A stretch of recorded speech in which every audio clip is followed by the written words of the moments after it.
Here we go. Here we go. Welcome, welcome. Doing a little audio check right quick. Yeah, here we go. Here we go.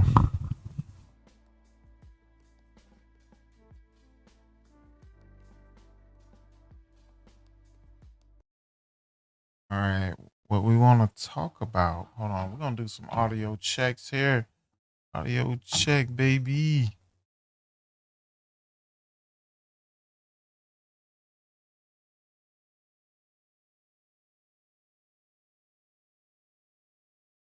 All right. Here we go.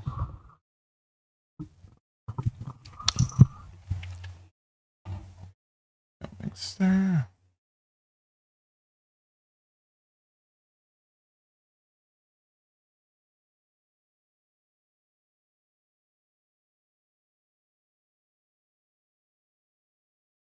We're going to talk about Trump and the Iran war. Here we go. Hold on.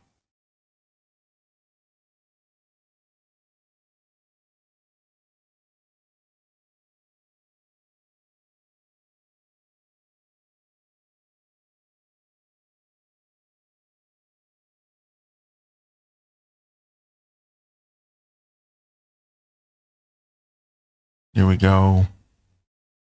It's so loud. Here we go. All right. We're going to lower the volume.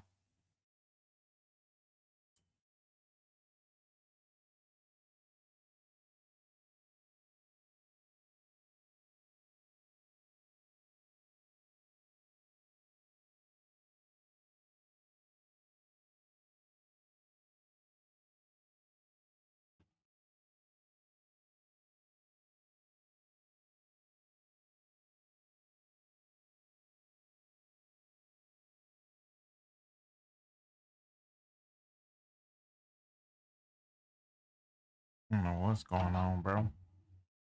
This mug got.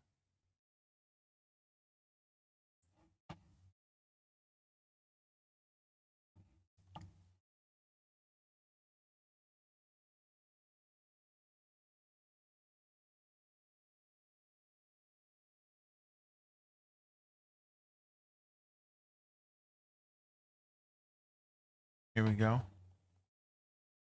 How about that?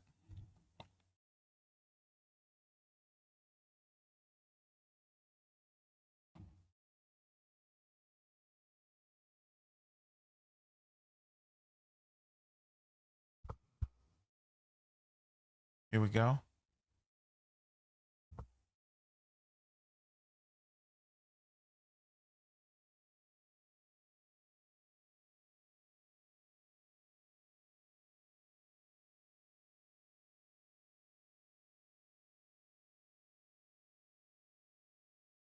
We're gonna keep working with the microphone.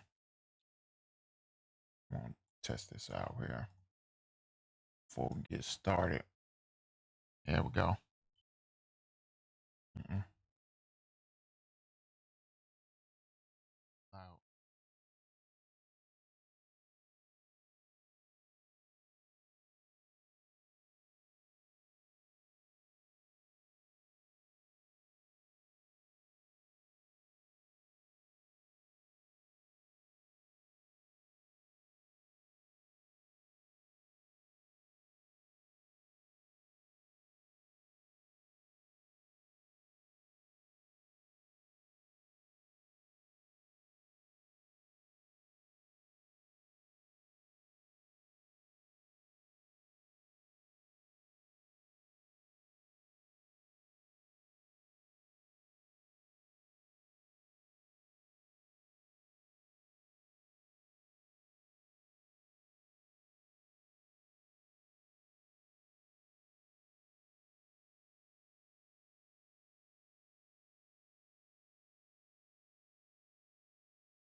administration deploying hundreds of troops from Fort Bragg to the Middle East as the conflict with Iran drags on. WXI 12's Bethany Cates joins us from the North Carolina military base with a look ahead. Bethany. More than 1,000 troops from Fort Bragg's 82nd Airborne Division will soon be headed to the Middle East after President Donald Trump approved the order. We spoke with a retired 82nd Airborne Division soldier who says he knows the emotions that are circulating throughout the base right now. It's hard. All I can say is it's really hard. After almost a month of constant conflict between the U.S. and Iran, President Donald Trump is deploying more U.S. troops to the Middle East.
All right. Here we go. All right. So just in case you didn't hear any of that, which I know you didn't. Okay. Let's go back over a lot of the stuff that we were doing. Right. Now see what's going on here. All right. So here we go.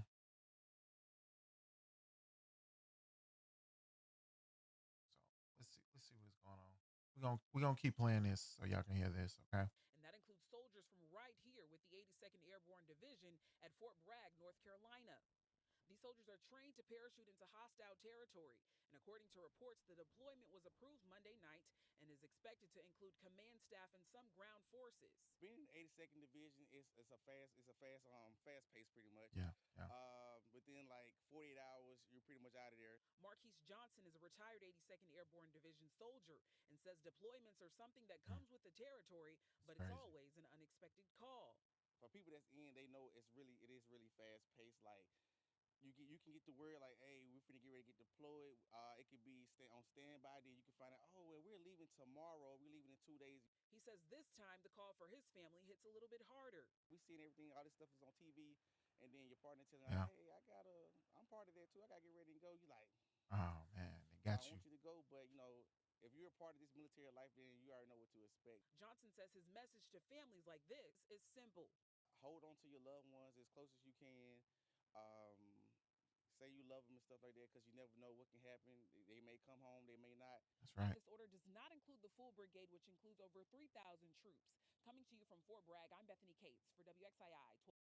All right, bet. So, today we're gonna break down the bizarre state of affairs, right? We're gonna try to dissect the Declaration of Victory and contrast it with the reality of deployment. We'll look into the phantom peace talks and the wall of denial from Tehran, and we'll investigate the troubling allegation that the president's view of this war is being deliberately shaped, sold to him like a movie trail, leaving the rest of us wondering what's real, what's rhetoric, and what happens when a leader declares a war won while sending more troops to go fight it. So that's what we're gonna try to see if we can dissect some of that stuff today. And then after that, we're gonna go into trading. And then we're also going to do a little gaming. Okay. So hold on a second. All right. So that's what we're gonna be talking about, man. Let's see here. All right. So, like, the gap between his words and the actions get even wilder when you look at the so-called diplomacy, right? While the Pentagon was getting paratroopers ready, the Trump admin was pushing a story of productive conversations to end the war. The main event was a supposed 15-point peace plan. If you've been watching, you probably heard him say it. Oh, there's 15 points, and 3 of them are no nuclear bomb. Okay. Um, with the U.S. reportedly passed Iran through intermediaries, with Pakistan playing a key delivery role. So I guess what people are saying is that Pakistan was the one that had a delivery role in it. But according to the officials familiar with the plan, the U.S. proposal was demanding a call for a temporary 30-day ceasefire in exchange for a laundry list of concessions from Iran. These included getting rid of all Iran's enriched uranium, permanently ending its nuclear program, severe limits on its missile arsenal, and cutting off support for regional militant groups. In return, the U.S. will offer broad sanction relief and demand that Iran guarantee the Strait of Hormuz, the critical oil route that blockaded, remains open. So that's really what's going on. Let me see. Trump's demands, right?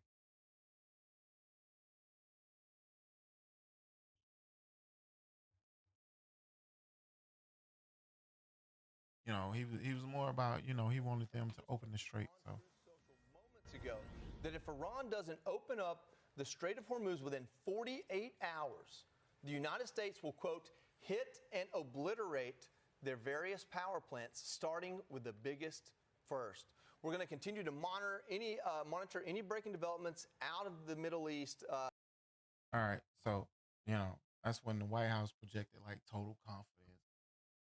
President T told reporters he was talking to the right people and claimed the Iranians were eager to make a deal. His press secretary, Caroline Leavitt, said the U.S. has been engaged over the last 3 days in productive conversation, adding that the president always prefers peace. Um, but man, the story of diplomatic progress slammed into a wall of absolute denial and ridicule from Tehran. Iranian officials have publicly and repeatedly insisted that no negotiations are happening, direct or indirect. Okay. Iran's foreign minister, Abbas Araki, was blunt, stating that exchanging messages through mediator does not mean negotiations, and that country had no intention of holding talks for now. So you can tell they still striking. So they're a little pissed about it, obviously. And the denial quickly turned to mockery. An Iranian military spokesperson delivered a televised address aimed right at Washington, saying, "You have reached a stage where you're negotiating with yourselves. Do not call your defeat an agreement."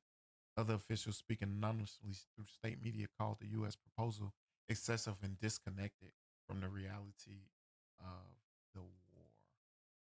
Um, yeah, I want y'all to see that, man. That jump crazy. Here we go. I don't know if this is. الله الرحمن الرحیم قدرت راهبردی که Y'all probably don't understand that, so we ain't doing that.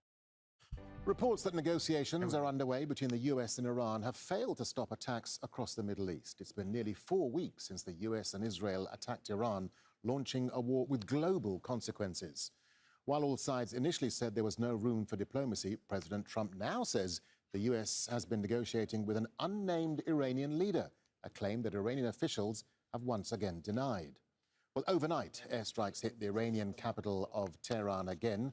The Red Crescent there says a residential area was attacked. Man. That was as Iran announced former IRGC commander Mohammad Bagher Zolgadar as its new security chief. He replaces Ali Larijani, who was killed in a US-Israeli strike. The era of your promises is over. Today, the world has two fronts, truth and falsehood. And every freedom-seeking person will not be deceived by the waves of your media. Has the level of your internal conflicts reached the point where you are negotiating with yourselves? There will be no sign of your investments in the region, nor will you see the previous prices of energy and oil until you understand this. Stability in the region is guaranteed by the powerful hand of our armed forces. Stability comes through power. Well, Tahir Asadi. And they mad. They are hot. So, instead of playing ball, Iran presented its own harsh counter demands, according to Iran's state-backed press TV. Iran's 5-point plan included a complete halt to all U.S. aggression, payment of war reparations, and most critically, the recognition of Iran's exercise of sovereignty over the Strait of Hormuz. That last point is a total non-starter for the U.S. and the global community. Yeah, they want to make sure that they control the Strait of Hormuz. They feel like that's their ball in the court. So the result is a diplomatic twilight zone. The U.S. says it's in productive talks. Iran says it's not talking. that the U.S. is talking to itself and has issued demands that are impossible for Washington to accept. We all know that, right? Is one side making up a peace process for political cover? Is the other playing hard to get? We don't know, right? Like, we're dealing with Iran, right? But whatever the case, the positions aren't just far apart. They're on different planets, making the simultaneous military buildup all the more concerning, right? I mean, it's in the news. I mean, I don't know how you're gonna play this secret, right? You can see that they're being deployed. Like, I mean, what is what is the end game is the question, right? I mean, y'all saw them talking about the 90-second, 80-second going, right? Let's see if we got any more footage, right? Chief There it is National right there. Correspondent Jennifer Griffin joins me now, reporting from Washington. Hi, Jen. Hi. Chief National Correspondent. Chief Wait a National. minute. Wait a minute. Okay. Y'all see that? Okay. It looked like the possible landing sites for the U.S. troops is Karg Island, Qasem Island, Hormuz Island, or Kish Island. All right. I didn't even see that. That's crazy. Okay. And that's what they're trying to get the 82nd Airborne Division, right? You see the price of crude oil is at $91, which is not good. Okay. All right. So let's play this, right? Correspondent Jennifer Griffin joins me now, reporting from Washington. Hi, Jen. Hi, Martha. Fox News has learned the commander of the 82nd Airborne Division and his headquarters staff have been ordered to deploy to the Middle East, an indication that more ground troops could follow. Thousands of U.S. Marine reinforcements are set to cross into CENTCOM's area of operations in the Indian Ocean as soon as Friday.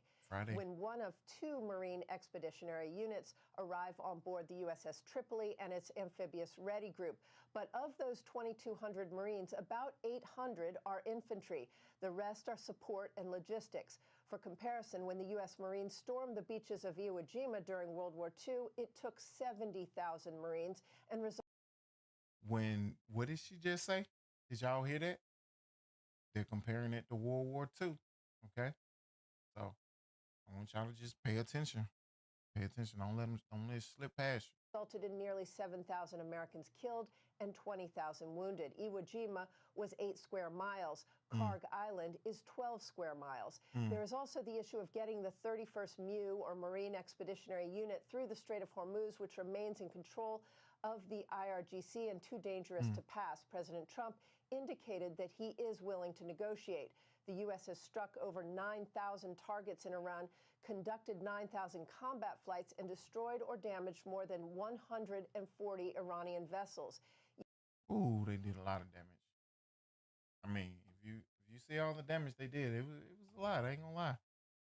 But we're gonna try to untangle a web of contradictions that have huge consequences for global stability. So if you're finding this breakdown useful and want to support deep dives in complex issues like this, take a second to hit that subscribe button. It's the best way to make sure you don't miss what's next. Now let's get into this conspiracy that might just explain all of this. The theory that the president is only being shown a highlight reel of the war. All right. Um, so in this thick fog of war, with victory is declared amid a troop surge and peace talks are somehow both happening and not happening. A disturbing new allegation is surfaced. It's a theory that tries to explain the deep disconnect between the president's rosy statements and the grim reality. The allegation, first reported by NBC News, is that President Trump may not be getting the full coverage of the war. Let me see.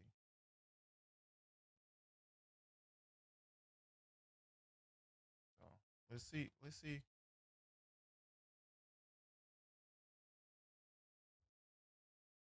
Let's see what they talking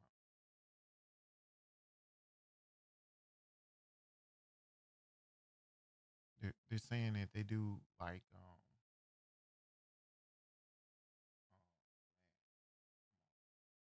Your new exclusive. okay. Here we go. All right. Let's see what they talking about. NBC. We gotta go through everybody. We gotta go through Fox. We gotta go through NBC. We gotta see what everybody talking about, right? But according to the report, which cites multiple U.S. officials, the military has been putting together a special daily video briefing for the president. These aren't deep strategic overviews. They're described as 2-minute video montages of the biggest, most successful strikes on Iranian targets. One official just called the content stuff blowing up. So they expressed deep concern that this format gives the president a dangerously warped view of the war, emphasizing American successes while leaving out Iranian actions, U.S. setbacks, or the broader complexities of the conflict. Like obviously his attention span, they gotta they gotta do like two highlight montages for him, right? So the fear is that that he is seeing a steady diet of victory, a curated feed of perfect strikes, which reinforces the belief that the mission is a huge success. Same thing they did with Putin. He just told him, "Hey, look at what we're doing! Boom, boom, boom, boom, boom." And showing a little war footage to get them all hyped up, make them feel like they're doing what they supposed to do or what he asked them to do.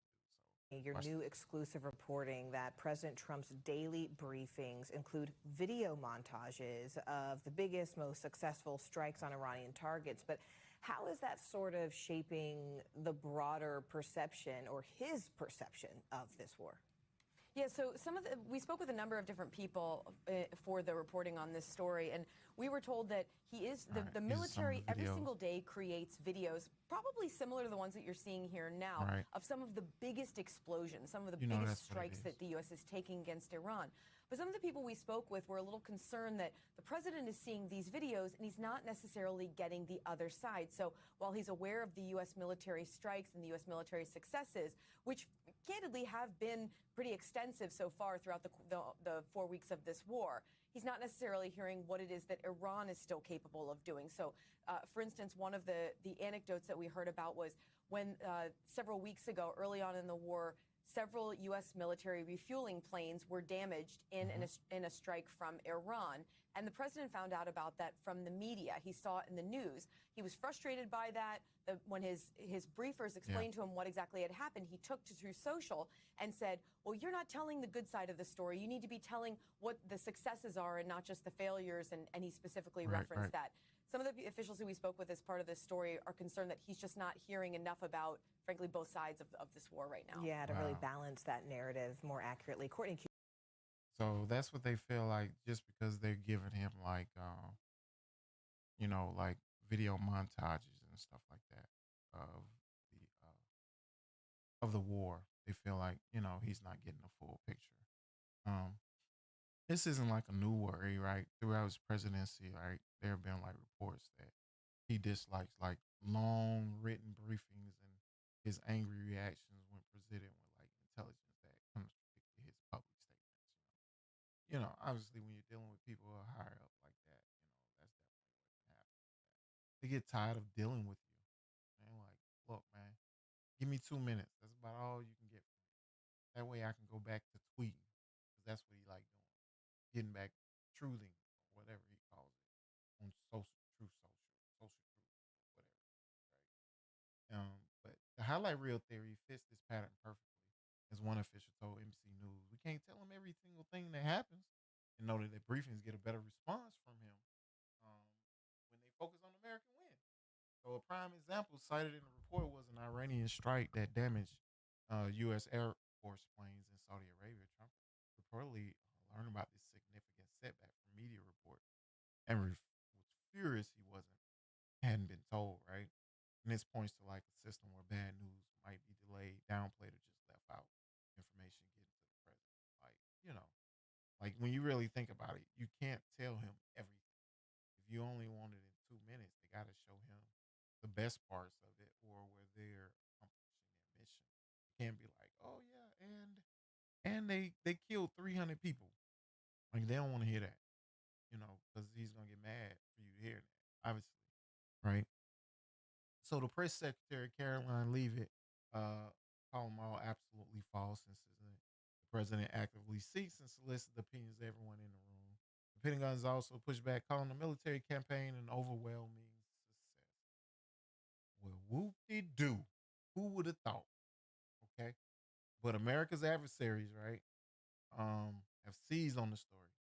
Iran's foreign minister caught the NBC report as proof that the U.S. president is being misled, having the war sold to him through a selective presentation of facts, right? And if this is true, a president who mainly shows a daily montage of successful strikes could generally believe the war is very complete, pretty much, right? It would explain the confident victory declarations and the frustration with news coverage that doesn't show the same wins because that's what they showing him. He think we just winning. We ain't winning. We lose. We're lost. But it would mean the deployment of the 82nd Airborne, which isn't a contradiction in his mind. It's just a detail from a separate reality he isn't being shown. The danger is that decisions about war and peace are being made based on a curated, incomplete, and overly rosy picture of the battlefield. It's a conspiracy theory, yes, but one based on credible reporting and a known pattern of behavior, offering a chillingly plausible explanation for the chaos, right? Because we know he thinks that he's winning. He's winning, winning, winning. Y'all gonna get so tired of winning.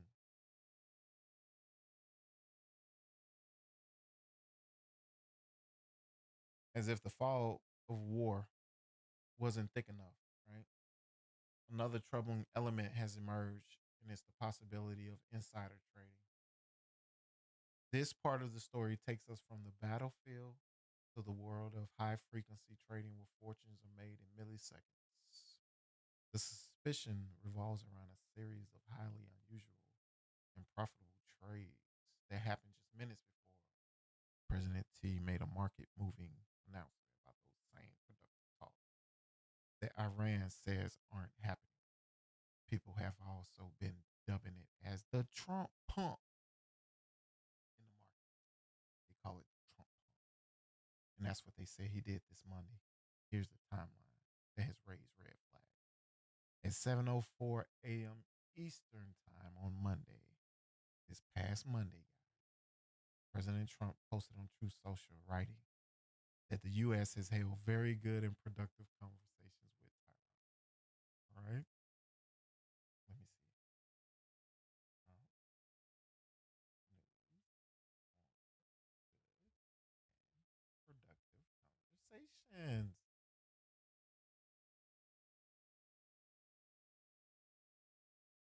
Right. There's 2 days ago. Right.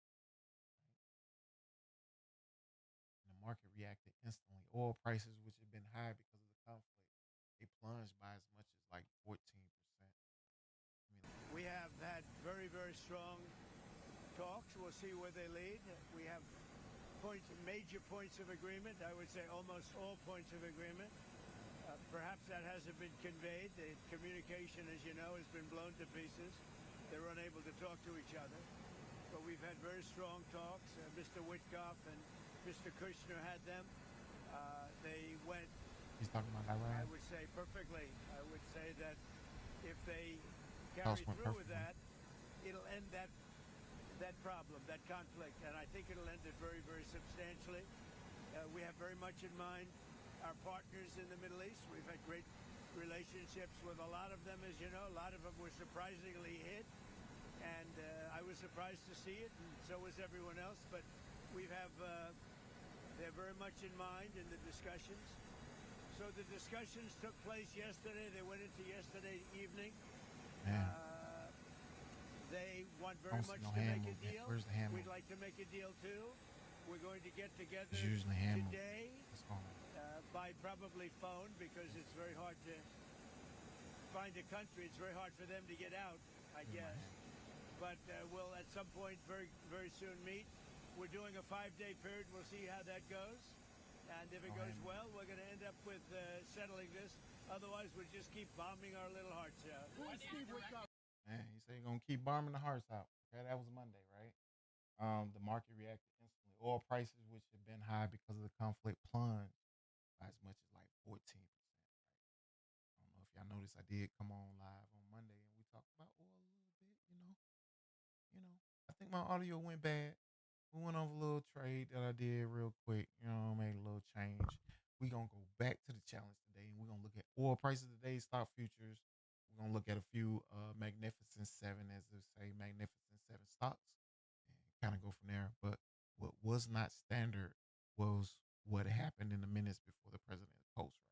Right, according to a detailed analysis by the Financial Times, a massive and highly unusual burst of trading hit the oil futures market between 6:49 and 6:50, just 15 minutes before Trump's post. Traders executed bets on oil contracts between 580 million and 650.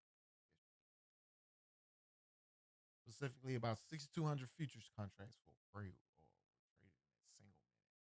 To put that in perspective, in the minute right before this spike, only a few hundred contracts were traded. This was a sudden, enormous wave of bets, all banking on the price of oil fell. And just minutes later, the President of the United States delivered the exact news that would make those bets incredibly profitable. Oh boy, this is a massive red flag for regulators because it's possible it was a lucky guess. But the sheer size and perfect timing have led many to believe it was no coincidence. The accusation is that someone had advanced knowledge of the president's post. They knew news was coming that would tank oil prices, and they positioned themselves to make a massive profit. And this isn't the first time such concerns have been raised during his presidency. We know that Trump's unpredictable announcements on trading tariffs have led to worries about market manipulation. In this case, the stakes are even higher. It just suggests that people with access to the highest level of geopolitical decision making might be using the information not just for policy, but for profit. It's still unknown who's behind those trades, but the event has added a layer of corrupt cynicism to an already chaotic complex. It makes you ask, are announcements about productive talks or genuine attempts at peace? Or are they timed to create volatility that benefits a select few? And when a $500 million bet correctly predicts a presidential statement on war down to the minute, it's hard to ignore the feeling that something is profoundly wrong. This is crazy, y'all. This is so crazy that you can We see have had very, very that strong. if you're in the market, you can see the market manipulation, and people are calling it. Obviously, the Trump pump.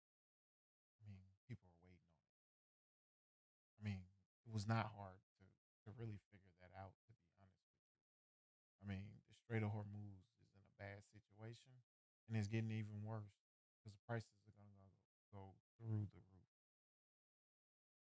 and that's why you reacted, right?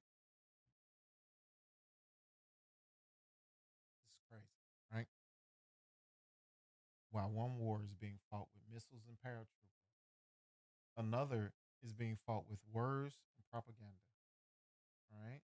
Both Washington and Tehran are in a relentless campaign to shape the narrative and rally support. The information war is every bit as intense as the real one. I promise you that. Because the information is everything, right? And on the American side, the message is swung wildly between triumph and threat. I'm sorry. And President Trump has repeatedly claimed victory, saying Iran is close to demolish, while also vowing to unleash hell if Iran doesn't agree to a deal. This seems designed to project strength to a domestic audience tired of endless wars, while also keeping pressure on Tehran. And Iran's strategy has been defiant denial and sarcastic contempt. They consistently reject the idea that they're even negotiating a move that projects strength to their own people. The mockery from officials like the one who said the U.S. must be negotiating with yourselves is calculated to undermine American credibility. Iran has also skillfully used American media reports like the NBC story on the highlight reel briefings to paint Trump as an uninformed leader being tricked by his own staff. You know, and caught in the middle of all this is the American public sitting, waiting in TSA line while Congress does nothing to get them paid, right? And polls show a nation that is deeply unsettled and skeptical. A poll from the AP, the North Center for Public Affairs Research, found that about 59% of Americans believe the U.S. military action against Iran has gone too far. And this view is sharply partisan, with 9 in 10 Democrats feeling the action is excessive, while about half of Republicans thinks it's been about right. So let's see, let's see what the Republicans think about the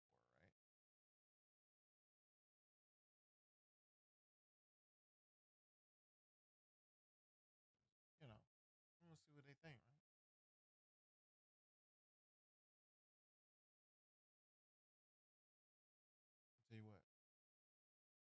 This is very important. And there is a report now today from Bloomberg that says one of the biggest pushers of this war, shockingly, you won't read this in the Wall Street Journal, was Rupert Murdoch, who owns the Journal and the Post and Fox News. And they report that, this is how they write it, Trump's Iran war drive exposes limits of yes, sir cabinet. Trump's decision to wage war on Iran was partly motivated by pressure from outside allies, while his own White House team stayed more muted. Those privately pressing Trump to strike Iran included Rupert Murdoch and some conservative commentators. We know that included Mark Thiessen, General Jack Keane, and Mark Levin, famously of Fox News, among others. Lindsey Graham, I mean, he's in a different category because he's an elected politician. Then they write that Murdoch communicated with Trump several times as he urged the president to take on Tehran, according to one person briefed on their interactions. Then they write some of Trump's closest advisors were more muted, including Vance, Rubio, and Susie Wiles. So, yeah, as you can see, I mean, they're kind of infighting, you know. A Pew Research Center poll shows, similar disapproval, like 61% of Americans disapproving of Trump's handling of the conflict, and 59% saying the initial decision to use military force was wrong, right? They also got a Quinnipiac University poll found only 34% of voters approve of this handling of Iran, while 59% disapprove. So really more people disapprove of the Iran move. But I guess most people already know why he did that. Okay. He needed a distraction at the moment. He knew that would be the biggest distraction, along with TSA not getting paid, because most people be thinking about their trips and not really worried about it. But he put it right in your face. You want to make sure that y'all understand what's going on, right? And crucially, there's a very little public appetite for the kind of escalation that sending the 82nd Airborne might signal, right? Because it's usually the best 82nd. They send 82nd before they send, ground troops, right? 62% of Americans oppose deploying U.S. ground troops to fight in Iran. And this opposition is strong, even among the Republicans, with about half opposing boots on the ground. So it's crazy, right? Let's find out American opinions on the war.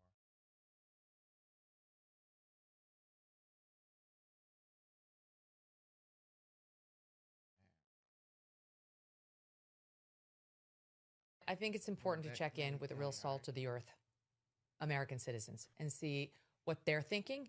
And thanks to a correspondent for Jesse Waters, who used to do this kind of thing himself, we can take you right to the heart of the American youth vote, see what they're thinking about this war here in SOP 14. What college you guys go to? UTC. FAU. Sacred Heart University. Ohio State. Spring break 2026. What is the game plan? Drinking, blackout with my rack out. What issue facing America is the most important to you? What bikini I'm gonna wear next? Obesity is terrible. ICE. Not personally. I'm legal. Getting a tan on the beach. What have you heard that Donald Trump has been doing recently? Gulf of America. That's the last thing I kept up with. We're going to war with Iraq. That's been crazy. What do you do in Colombia? You got Maduro out? You must be happy. I'm very happy. The Ayatollah's dead. What? Who? What? What is that? Who the is Ayatollah? I've never heard that word in my life. Lewis, what's Ayatollah? I haven't heard. I found out about Chuck Norris yesterday. That was more devastating to me. If you were in charge, how would you take on Iran? Yeah, all my girls, and we would all start putting belts on them. We get a bunch of girls in bikinis, we make them run across the battlefield. All the guys are distracted. We all run in. Look at him in his eyes, I guess. Flirt with him. I'd blow him up. I don't know enough about it, but I would probably wipe it out. Drop a bomb, baby. Bomb the out of him. Where is Venezuela? I don't know. I'm drunk. I don't know. Venezuela? Isn't that in Spain? No. Wow. So I don't think most people even care about it.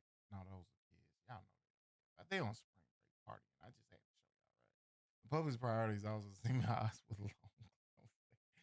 About 2/3 of Americans agree that preventing Iran from getting a nuclear weapon is an important goal. And equal numbers say that preventing U.S. gas and oil prices from rising is just as important. It's a huge political vulnerability for an administration whose military actions is already rocked. The polling data is clear. The administration's story of a clean, successful, nearly finished war isn't convincing the majority of the public. People are worried. They disapprove of how the conflict is being handled and how they fear further escalation. The gap between victory narrative and public anxiety is vast. As thousands more troops head into the region, that gap is only likely to grow, right? This story, guys, where we're witnessing is not a clear strategy. It's a whirlwind of conflicting signals that creates dangerous ambiguity. When a nation's leader declares victory while sending more soldiers to fight, it confuses allies, emboldens adversaries, and leaves citizens anxious and mistrustful. We've seen that, right? Seems like we've seen this playbook over and over again, right? He creates a vacuum of clarity that can be easily be filled with miscalculation. Today, victory has been declared in a war that is, by all practical measures, still raging and potentially getting worse. The only thing is certain is that for the 1,000 American paratroopers now headed to the Middle East, the war is not a highlight reel. It's not a negotiating. It's most certainly not over.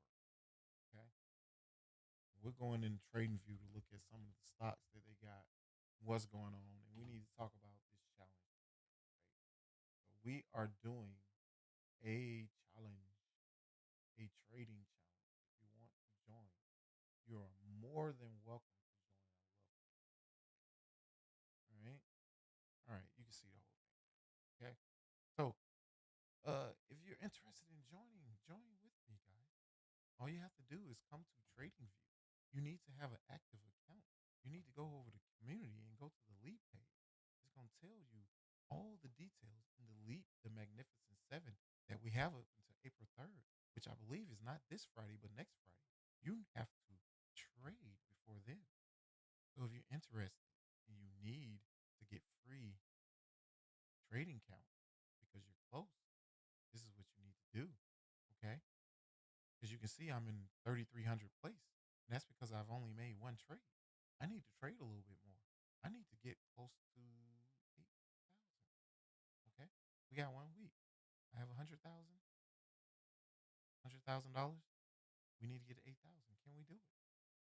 Can we do it, guys? Now the problem is that we're not trading crypto. So it's not open every day.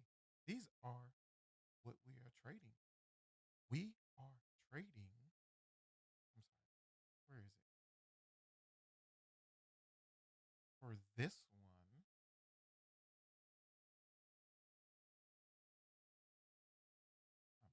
Hold on. It's somewhere in here. Pick from these stocks right here, guys. I'm sorry. I don't know why I kept going past it, right?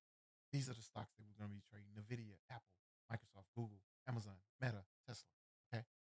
Y'all got it? We're going to move quick because I know y'all are quick, man. I know y'all quick. So, all right. For the top one, right? This is what we're going to do, right? We're looking at Nvidia. We want to see if we got to play with Nvidia. Let's go to one frame, guys. It's easier for me to see with one frame, guys. Okay. We're going to do Nvidia today. We're going to look at Nvidia. Do we see a trade with Nvidia? No, there is no trade. No trade. No trade. This is scary. I'm just messing with y'all. Let me stop talking. All right. Do we see a trade with Tesla? Okay. They say it's a green. It's a go. It's a buy. I'm not gonna buy it, but they say it's a buy. I'm not gonna buy it. I don't like where that's at. They say this was in the buy. I feel this is in a dangerous position, but they do say that it's a buy.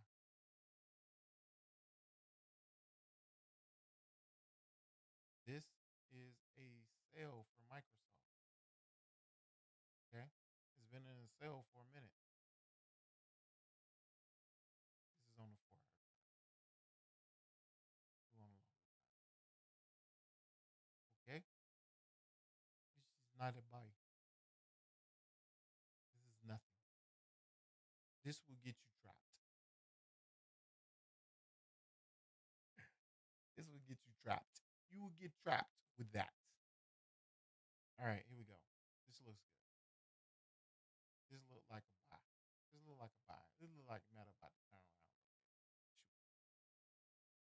might go with Meta tomorrow. We'll see when we check it. Meta and Google. And look, Google looks good. Google looks good for a buy. Maybe. Depending on what happens in the market. Okay. Meta and Google is what we're gonna think about buying, okay? Let's look at US oil. No, let's look at did y'all have any other questions about any of the assets we're trading? I think these are very good assets that you guys could trade. Okay. All right. Do y'all see them? I'm gonna give y'all a few minutes to look at them so that you can make your decisions on which ones you're gonna trade. If you're in the chat and you see some of these assets and you got any questions on how to trade, you would go to your paper trading. You see how it says trade with your broker? You hit that button. I don't know why I have that. Okay. It'll bring this up. You're gonna see paper trading, delete Magnificent 7. Okay. If you want to paper trade with us, right? See if you can get a better ranking than my little 3,000, 3,300. Okay. That's what I want. I need y'all to get better than that. Okay. You got to trade. We only got 7 days left to trade. Me, myself, I got to make 2 more trades. Come on, people. You can do it. If you got any questions, go ahead and ask them in the chat. I'm watching.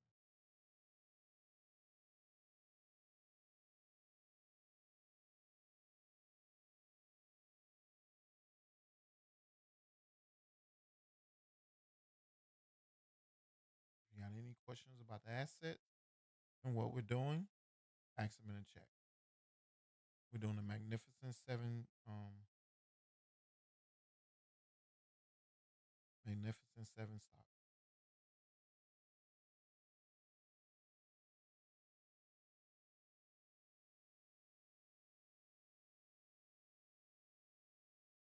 Okay. If you got any question,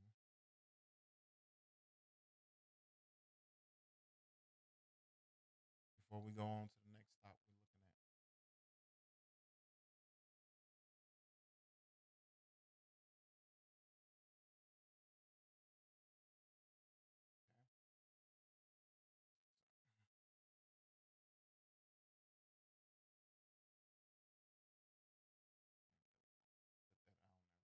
Okay. So oil right now, guys, is at $90 a barrel. Okay. Right now is in between $90 a barrel. Okay. This is something that's definitely going to be volatile. Okay. If you want to trade something, you trade it. It's going to be volatile. Okay. Maybe not until Friday for sure. Friday might be very volatile. Be very careful in the market. Okay. Okay, guys.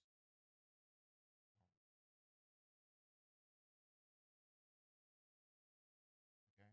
We want to keep it to the Magnificent 7 over here. Okay. Underground. So you want to look at SPY? You want to see kind of what I'm trading? I would not trade that right now. Obviously, you want to wait till 9:30.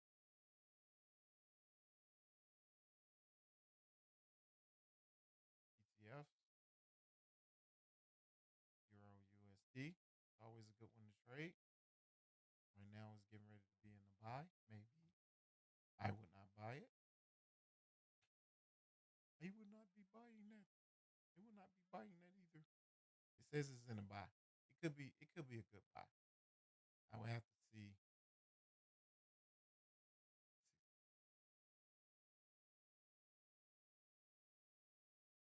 Let's see something, guys.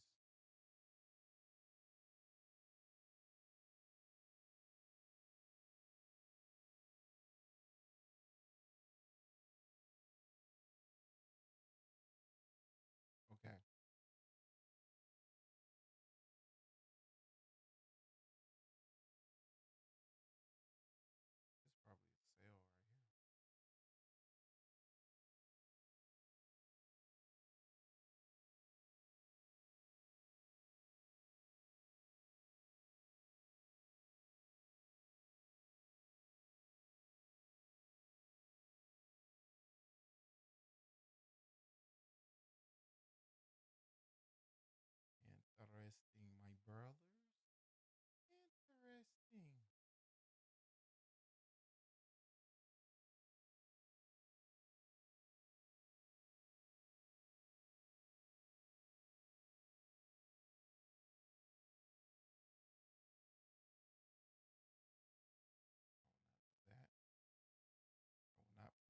US 30,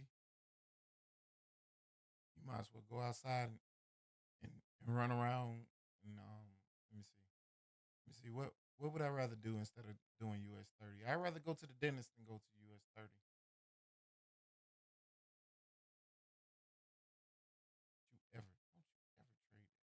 Don't you ever trade that, boy. Don't you ever.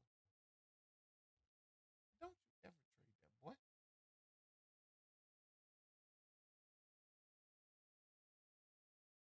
Don't you ever open your mouth to say that, boy.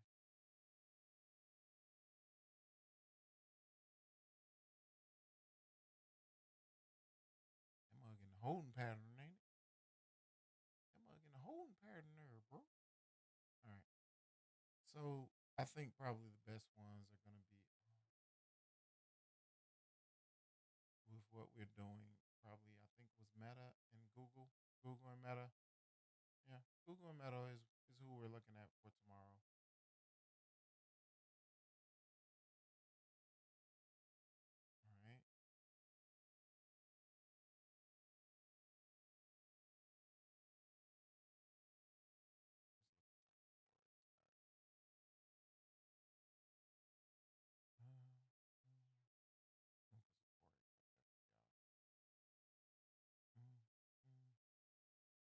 All right. Y'all know that's my favorite thing to trade.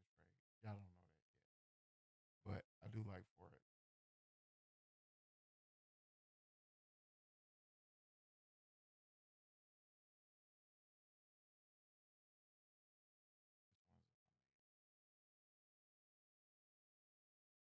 Which ones have I made some money on?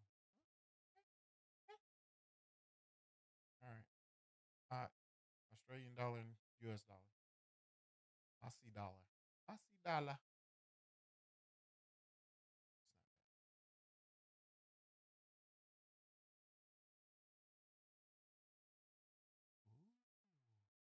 Interesting.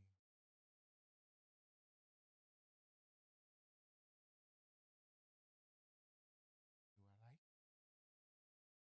Me no like that. Okay.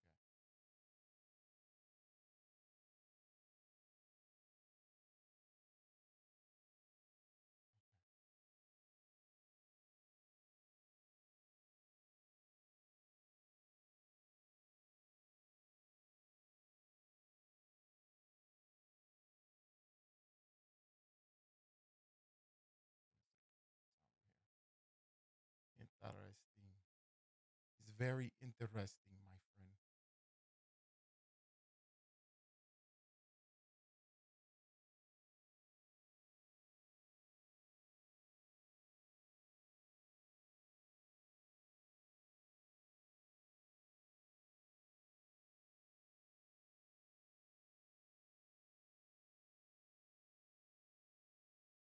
Wow.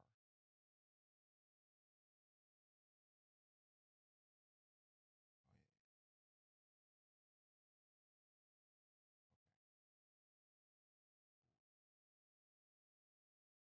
Okay.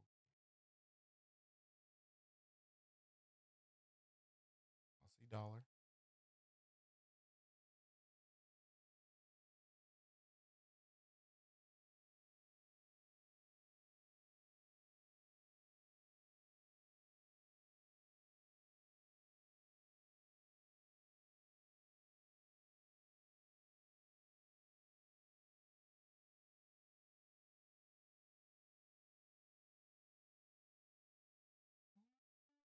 Wee. Ooh wee. Mm, mm, mm, mm, mm, mm.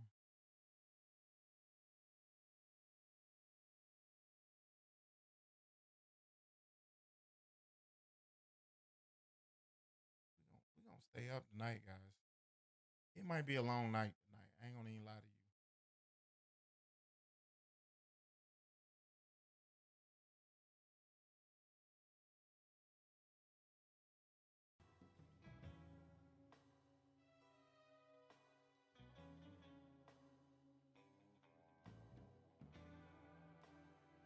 All right. Dollar CAD. Do we like that?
like some of these plays.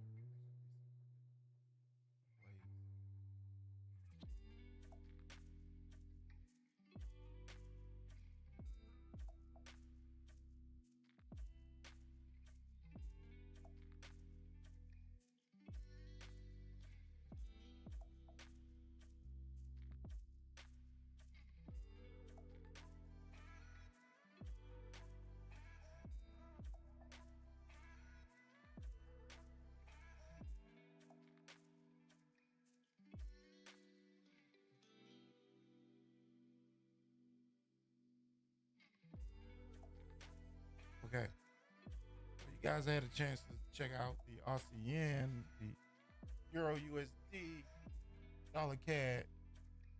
Oh, yeah, Euro USD. This might be a good sell right here. Okay.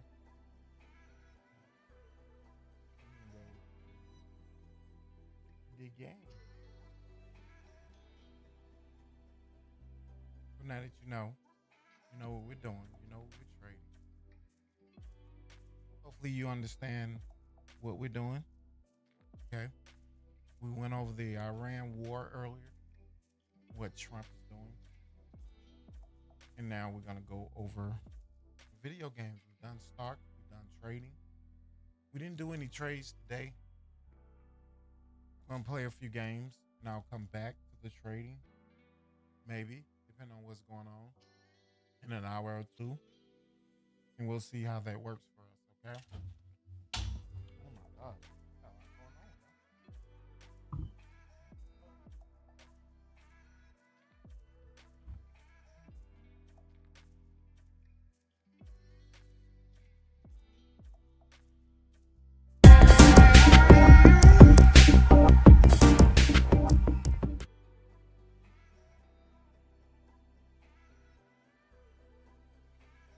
Here we go, guys.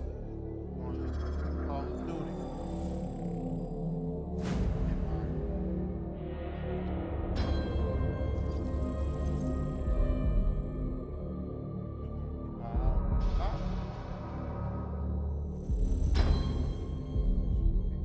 That.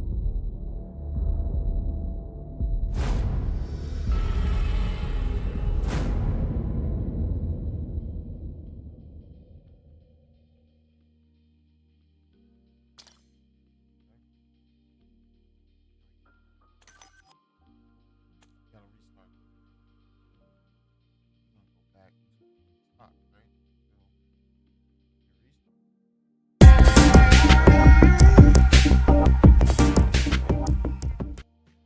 Alright. So while we're waiting on it to restart, looking for your USD, I did feel like that would be a sell.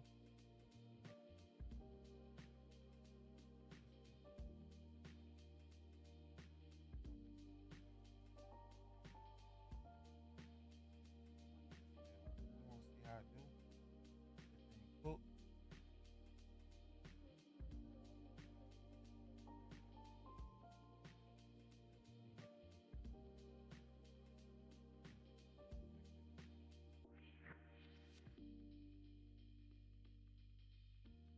I'm looking for a green or a red.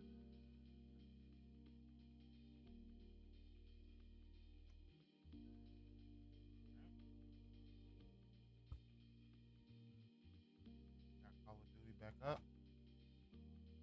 Today.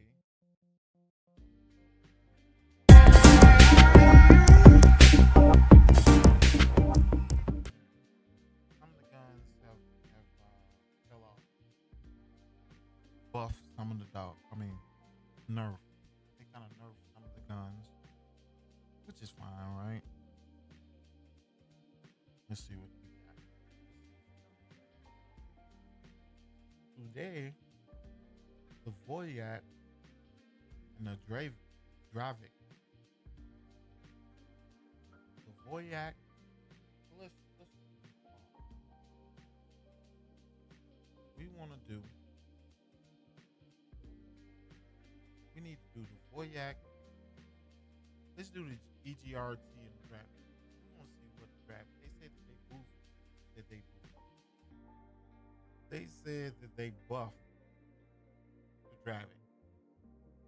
So let's do a loadout with the EGRT, right? We're gonna do the EGRT. Why you not cooperating with me, Call of Duty? Come on, baby. Come on, baby. We ain't got nothing to do. We ain't got nothing but time tonight, baby. Come on with me, Call of Duty. All right, we're gonna play a minimum of like 4 games, guys. Okay? And we're gonna do.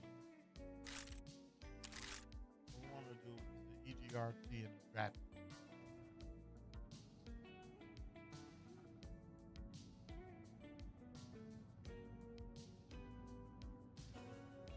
Okay.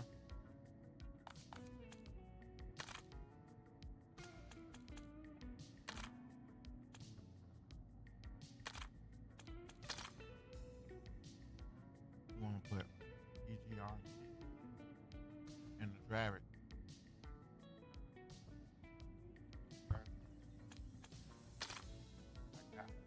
Right at the beginning. All right. EGRT.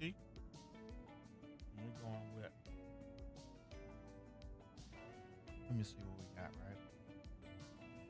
We want sniper support. What's the just level 30 gun? Okay. Boom. Okay. Do we want low recoil? Low recoil. Okay.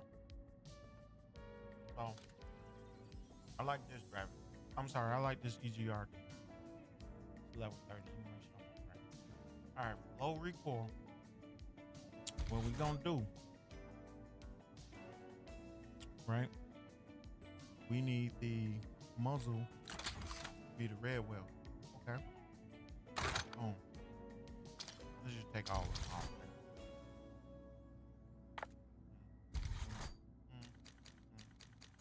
I don't know. I'm not new to this, guys. I am new to this. My bad. For the first one, we want the muzzle, right? We want the red well. Then we want the barrel to be a compulsion barrel. And then we want the underbarrel to be the bow and sentry. Boom. And we want the magazine to be a fuel cell. Boom. And we want the frigate control stock. Boom. Okay? That's the weapon. Let's go. It's the EGR. Okay?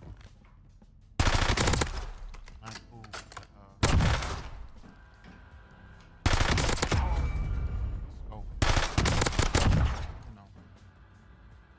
I didn't get a scope. Okay.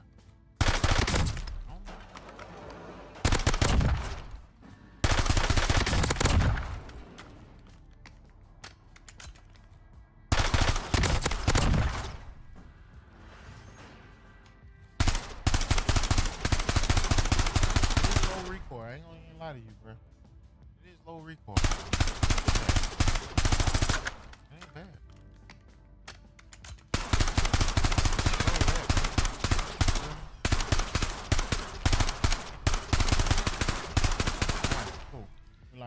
We like that, okay?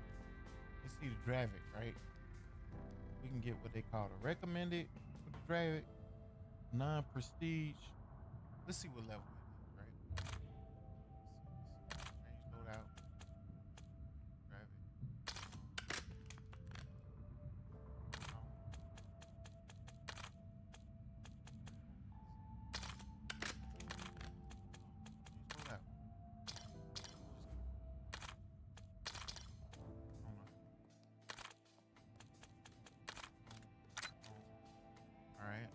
Now we're going with the Dravic, right?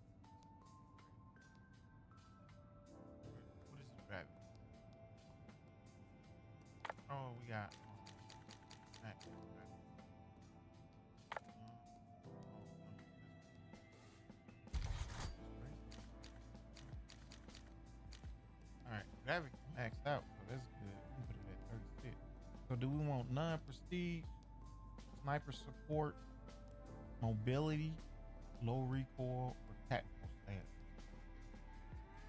I want to try tactical stance. Y'all know it. We want a Hawker hybrid for the tactical stance. Boom, we want that, right? For the barrel, we want a 12-inch cloud.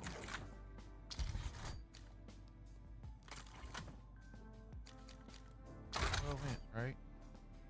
For the magazine, we want that Gator extended. And then for stock, we want to get that Converge tactical. That one. All right. And then we want the Red Well tactical laser.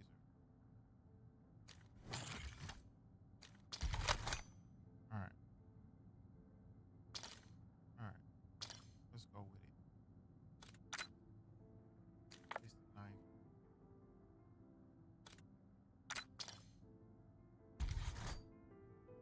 Ammo.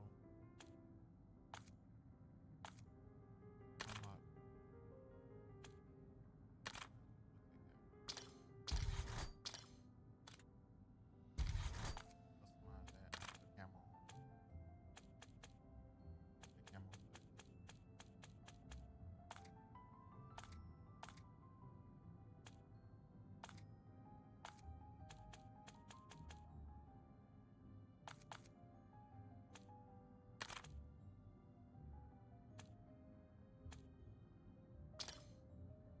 We're gonna leave it.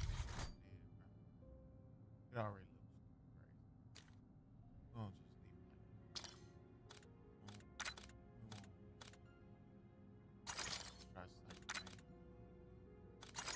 I want to stick it. All right.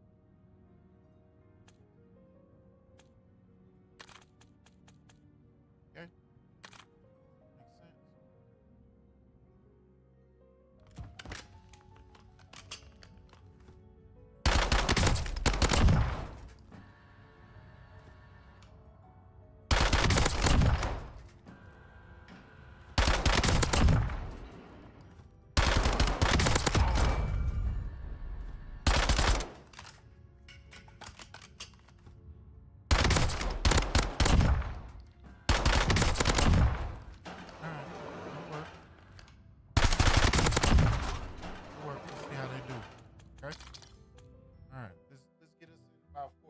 Makes sense.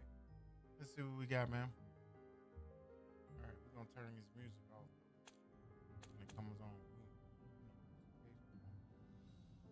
Make some bet some money or something. That music. Oh,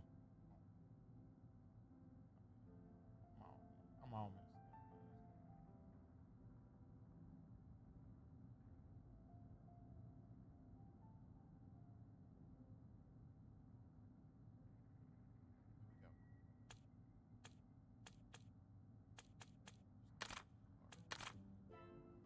My brain can't get wrapped around the large map.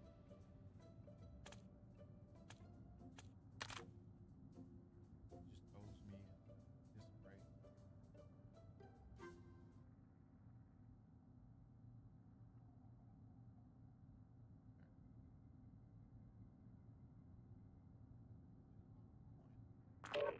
What are you doing?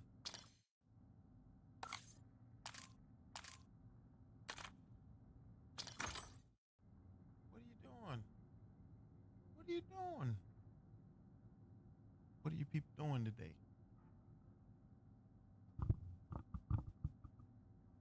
What's up? All right, here we go. We're going in Havens Hollow. For real, for real. Let's go. Y'all wake up now. I know it's 2 o'clock in the morning, but y'all wake up.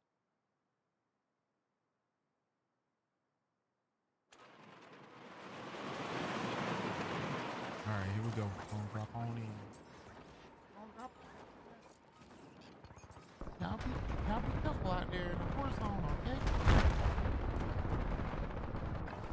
I heard it's gonna be drones and stuff. Y'all be careful now.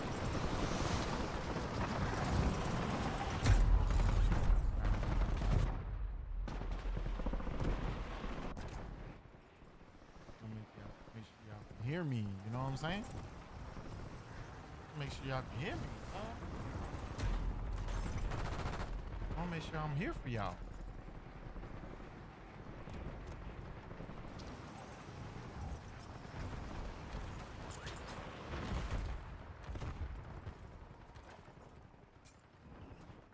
Hey, let me see. Hey, there we go. All right, cool. Hey man, if you're here, man, it's your first time, man, hit the like button, hit the subscribe button, hit both of them. B-Dash, man, I appreciate you. You can probably be out there for me. Don't worry about it.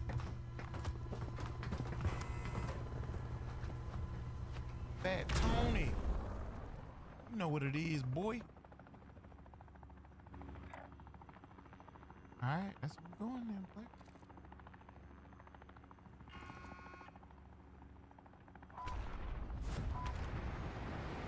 Fat Tony, you know what it is, cuz. Don't be out here in these streets, Fat Tony. Y'all be safe out here, man.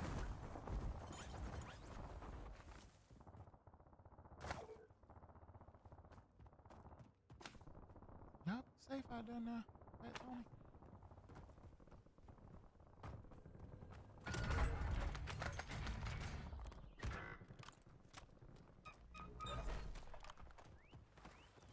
All right, Fat Tony. Y'all be safe now, Fat Tony. Damn, cuz. Damn, cuz.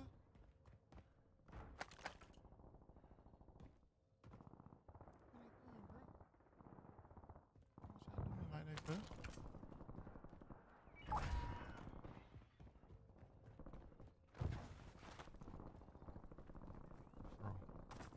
Bro, it has not been going good for you, bro.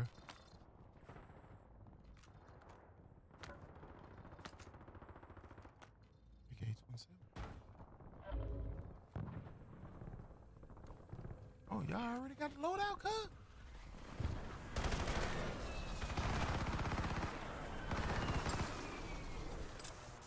You got the loadout, cuz? You doing it like that?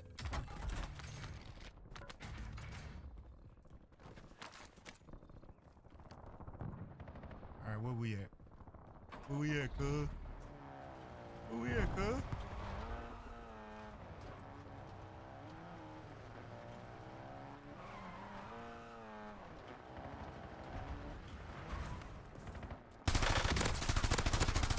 Get out. What are you doing? Boy, I put you in the body bag, boy. We put you in the body bag today, boy.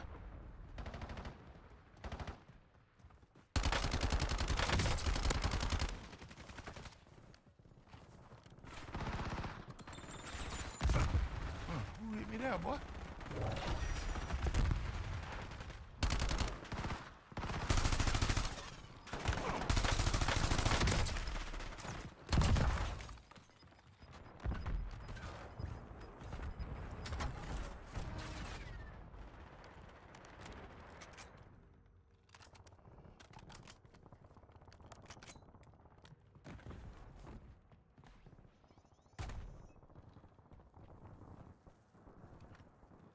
Where you at, boy? Where you at, big homie?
I should have laid a sticky out of my hand. Damn, I should have let it stick, bro.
Where did it go?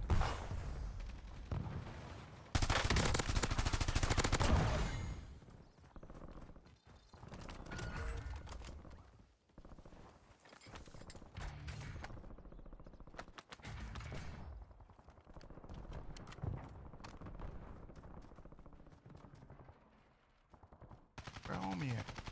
Damn, he all the way over there, bro.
Oh, you serious? Oh my gosh, bro. I was supposed to throw a sticky, bro. I was supposed to throw a sticky. Dang, bro.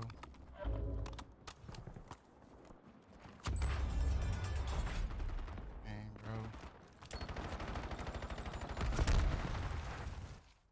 I was supposed to throw a sticky, bro.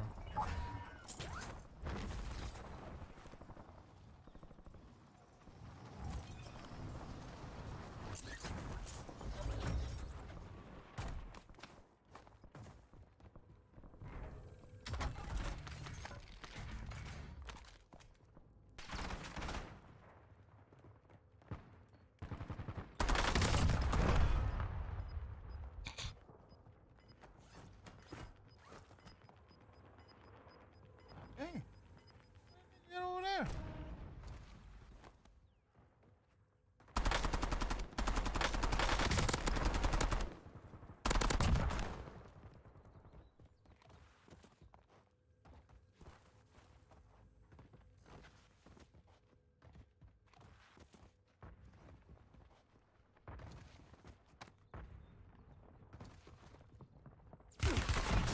God dang.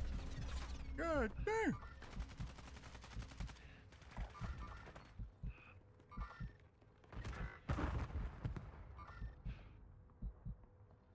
Damn, I'm gonna give up. Man, them boys ain't playing, boy. Oh, he just happened to catch me, bruh. Hey, he just happened to catch me, bruh.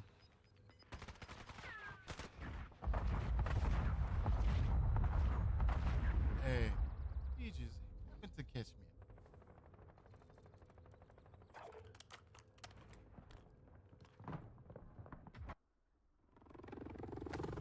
Alrighty.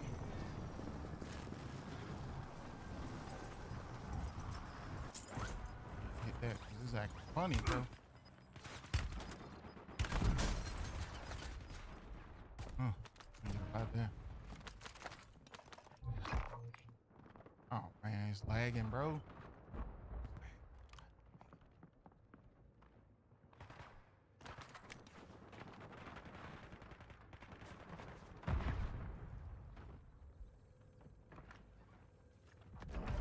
Bad, bro.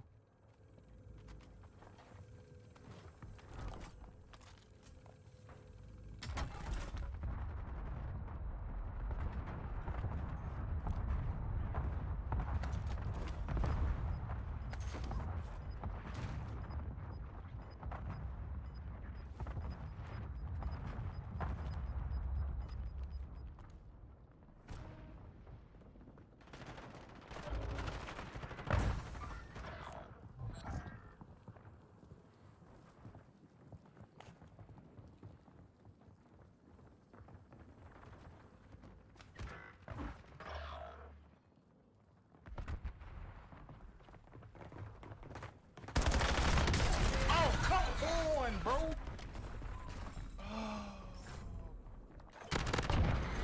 Boy, what the hell gun he got, bruh?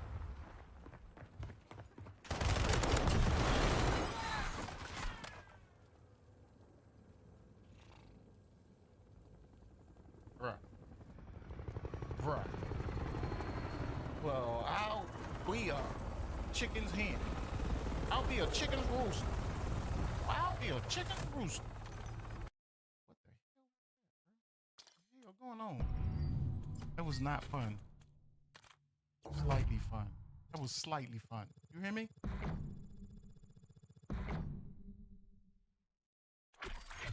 Y'all can go ahead and make me Prestige Master 80? Why y'all be doing me like that,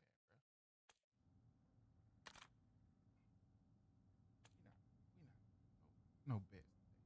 All bets. All bets. Y'all won't even. All bets.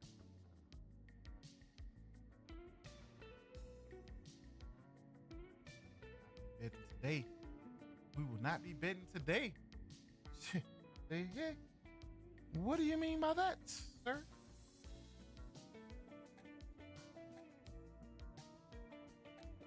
Hey, yo, once again, baby. You so close, but you know, it counted on me finishing off the job, and I knew that was gonna be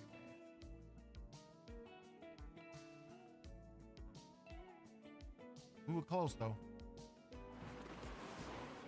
We were so close.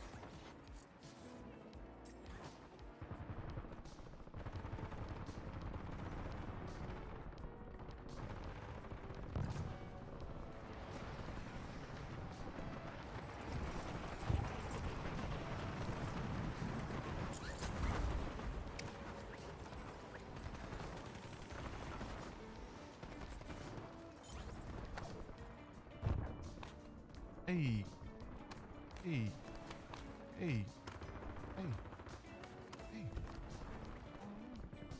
He on the roof. The roof. The roof. The roof.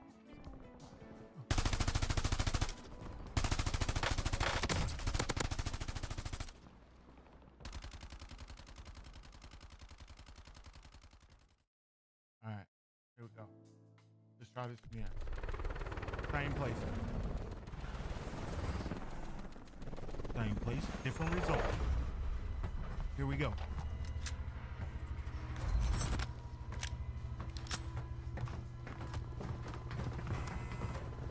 go, guys. Once again, we're gonna try to go and see what we can get done. All right, here we go.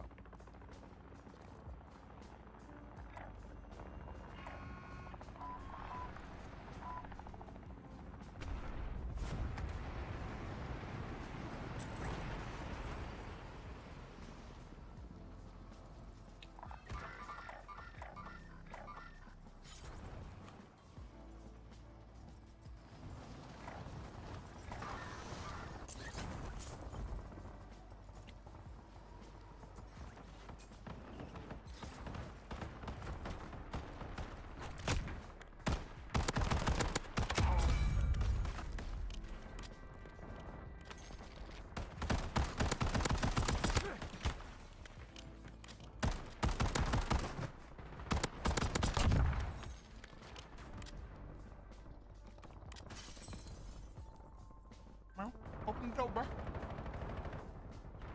Need a gun, bro.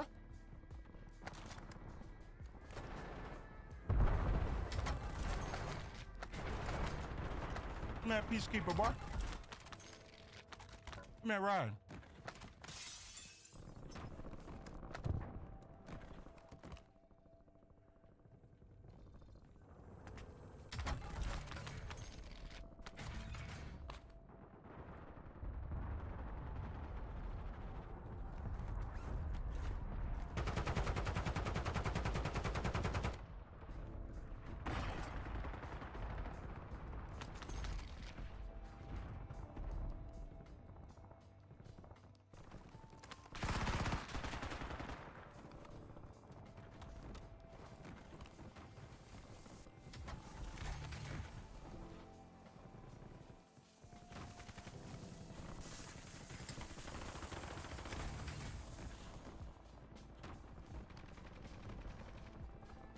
Damn, where everybody at, bro?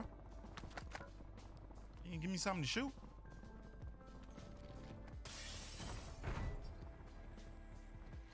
That bitch, right there.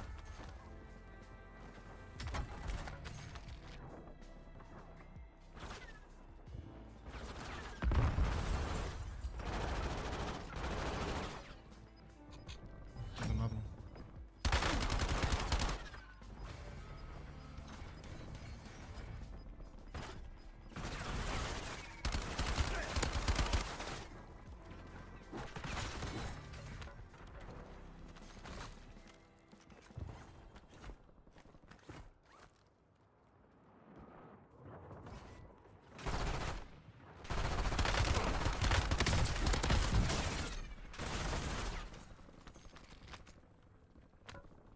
Man, he almost throw me up.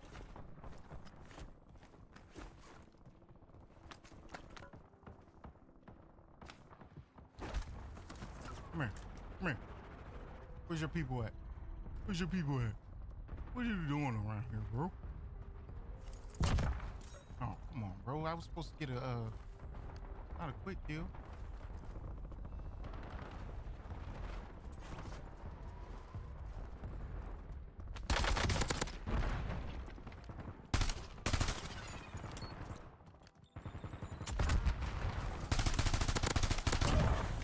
Put him in the body bag.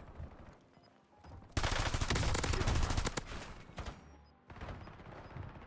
shooting at me, bro?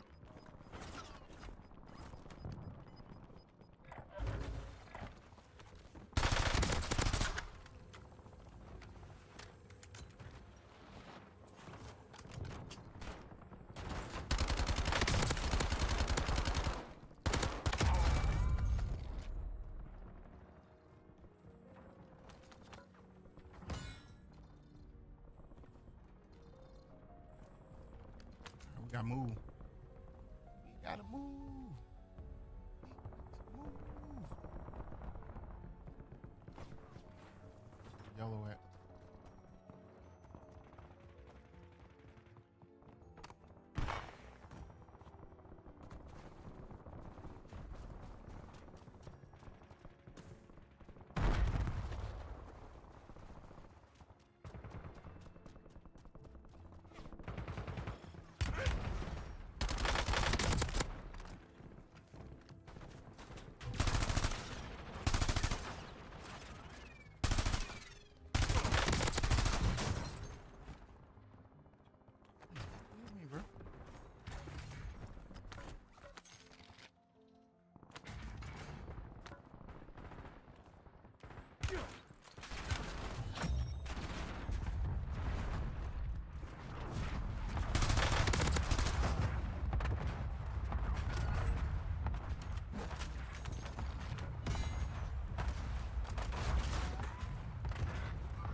God damn it.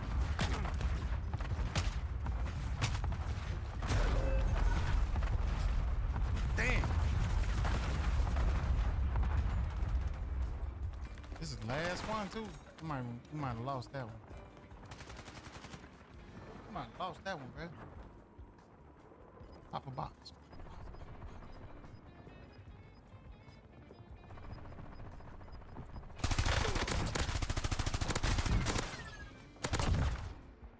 Nice.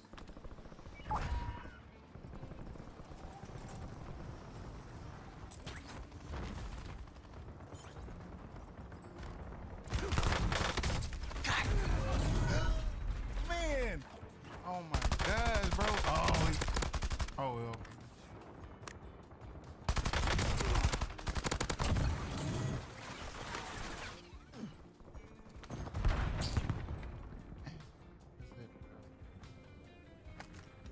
That might be it, player. That might be it, player.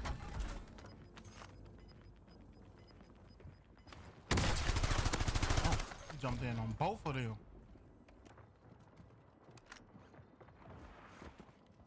Coming in now.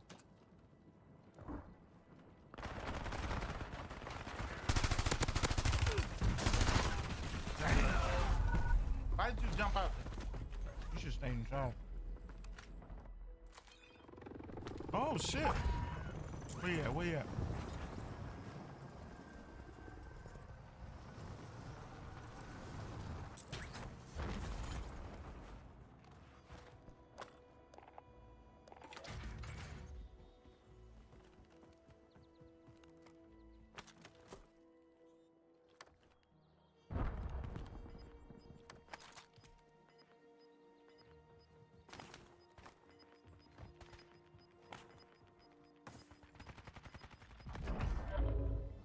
I hear him. I heard him.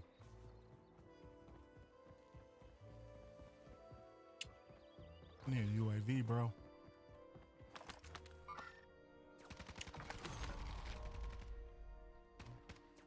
Blue shoe.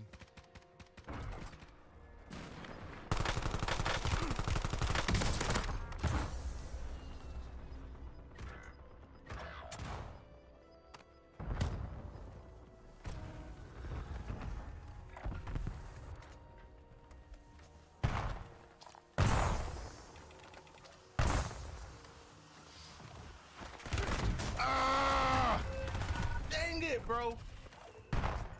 Oh, he seen me. Oh, man.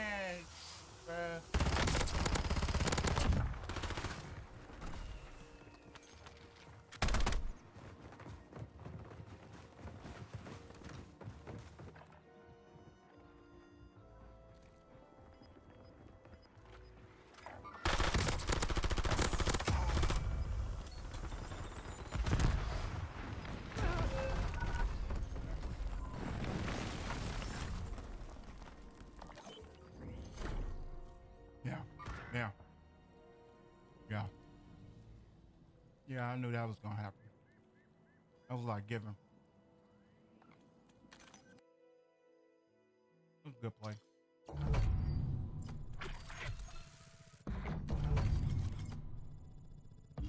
They gave it to me.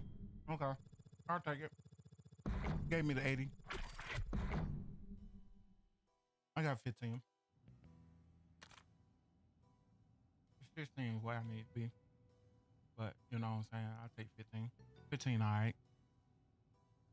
15 to do.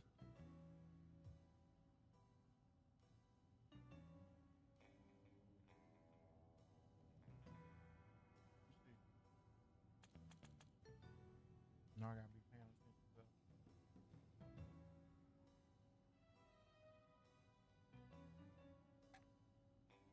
Okay.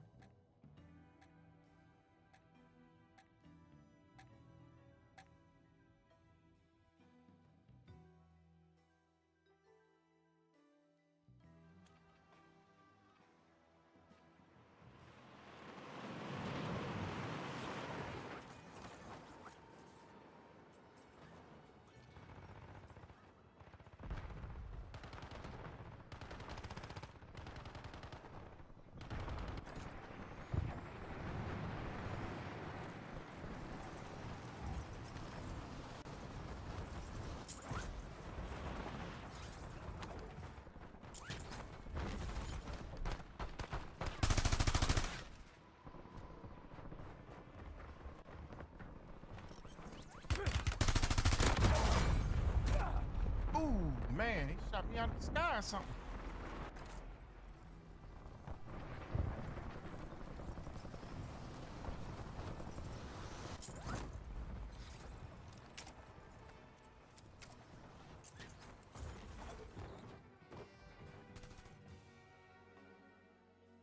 Here we go.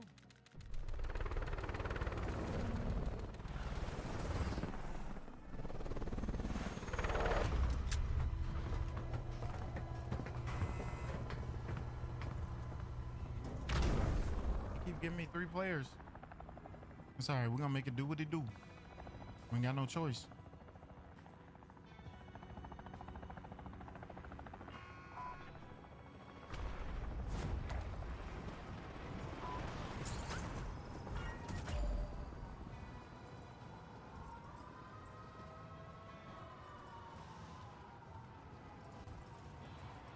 Where homie at? We got one. Who's the first? Oh, no, both. Oh, yeah. Okay.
God dang it.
God dang it.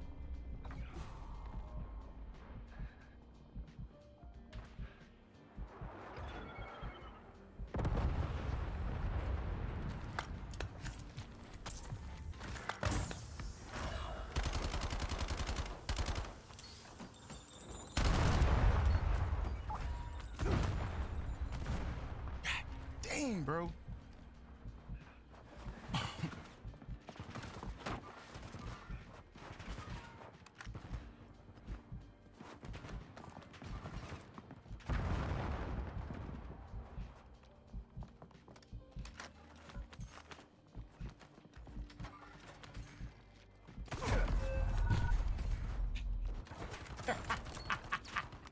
He's like, how do they keep marking me?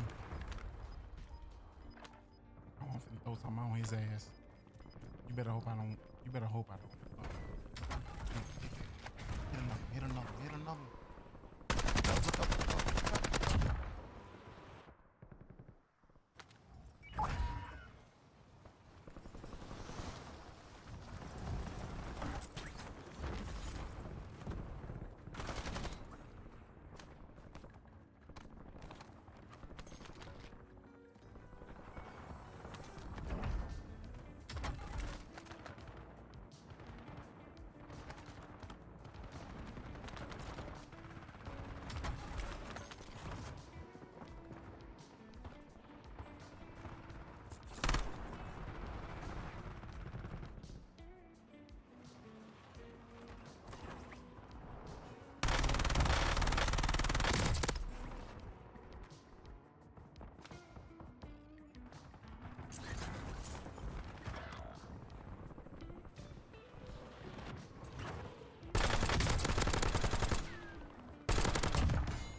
Oh man. What? Yeah, somebody lied. Oh, I should have known it. Man, we got me good, bro. You got me good, bro. Where's he at? Okay. All right. Cool. Let me send something up there for him.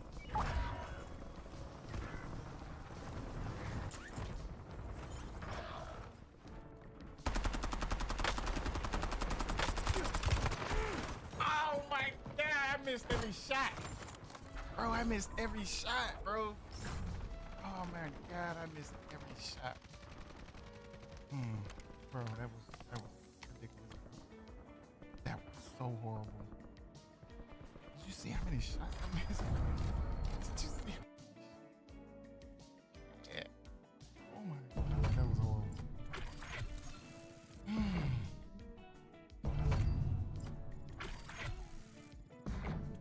10.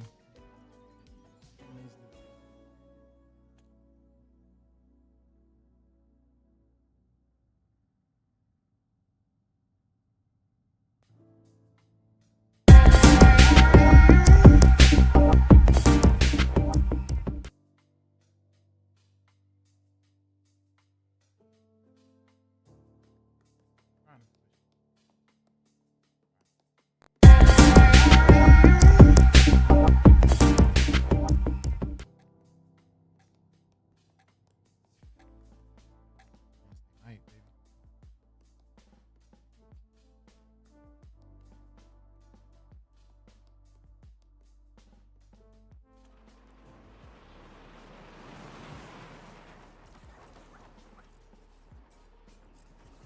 Okay, here we go.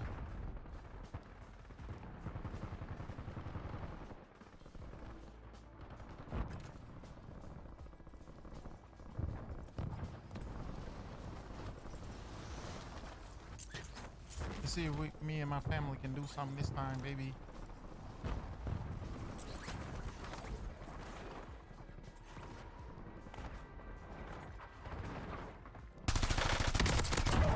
I'm sorry.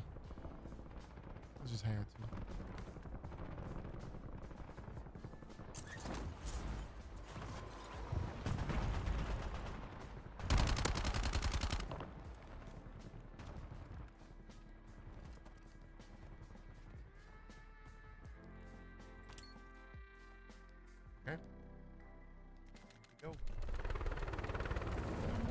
over. There we go. A little better. Let's see what's going on, baby.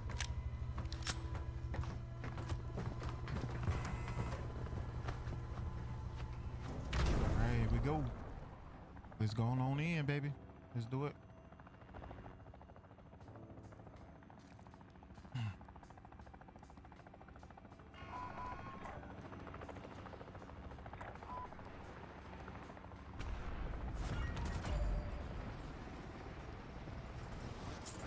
Oh, that's a good place. That's a good place.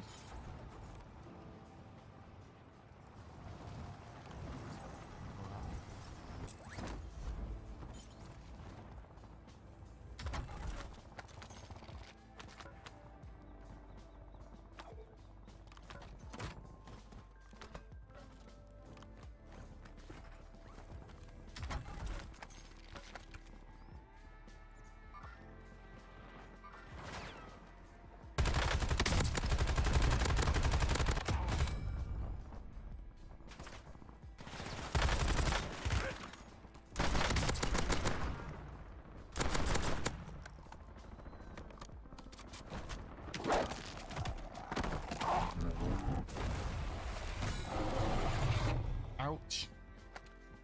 Dog took care of him, boy. I need to get some ammo, guys. I need some ammo.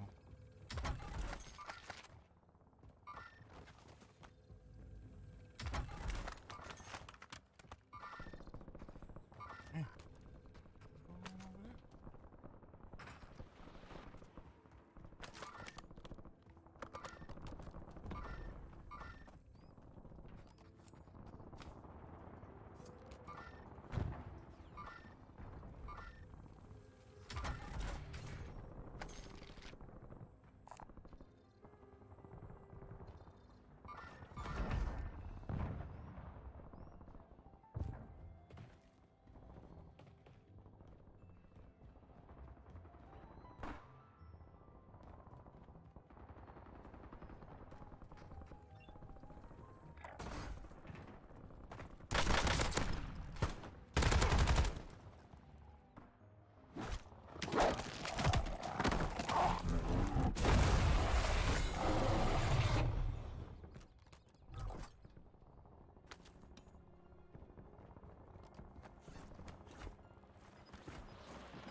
Car.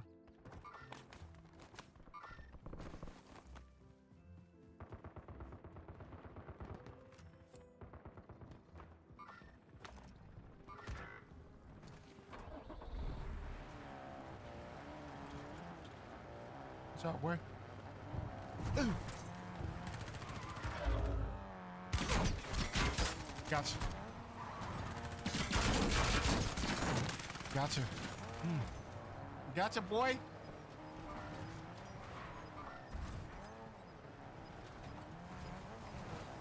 Gotcha, boy. Who?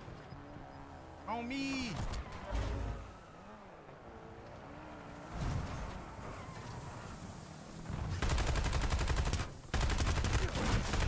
Oh, from both sides. Oh my God. Good.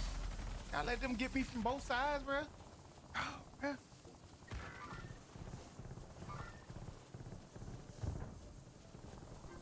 Y'all let them get me from both sides? In both ways? I don't want to do all that.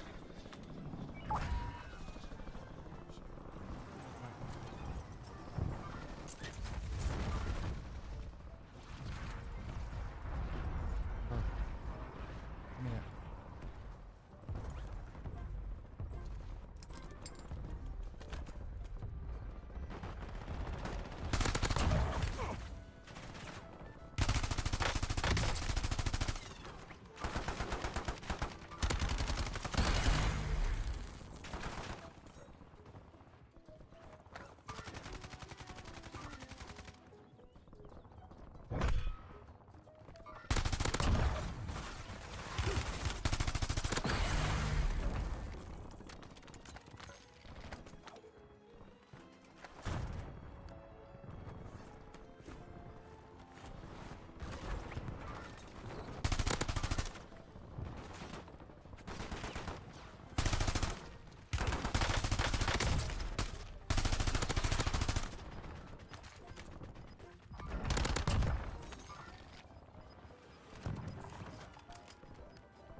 Where's your people at?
Boy, it's going to work now.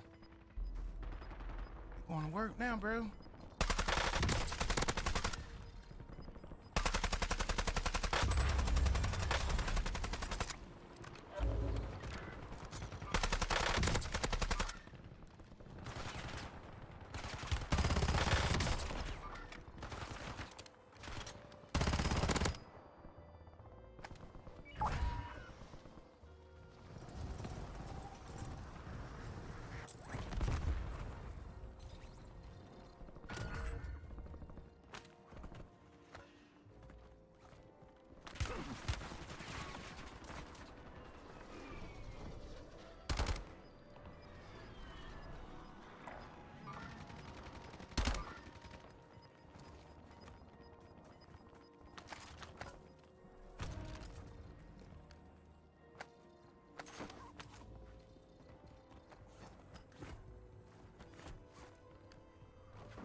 Oh man, what hit me, bruh?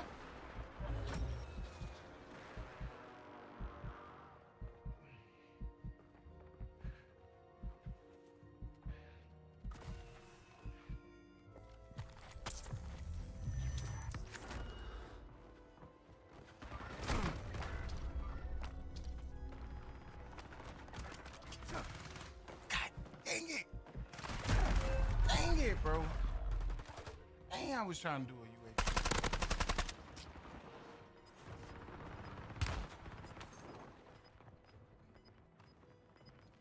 We got the first now. Good. That's a dude right there. That's it. I was that's the dude right there. You gotta kill. I was just about to say that's the dude you gotta kill right there. If we would have killed him, it would have been over. We would have got it.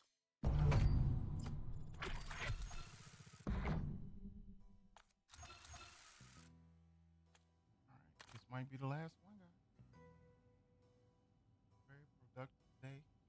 Today we learned about the Iran war, what's going on with that. We did a little trading, and then we looked at the oil prices. So we'll keep working on that throughout the week. So if you're interested in it, check us out. 11 p.m. is what we're going to try to stick with. We'll probably come in during early morning. All right?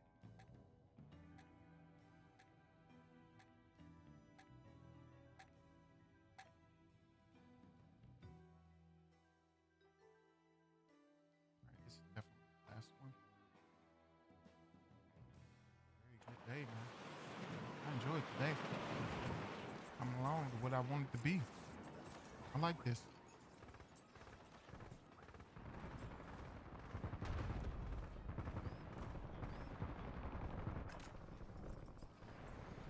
We might have had a few audio issues at the beginning, but it's okay.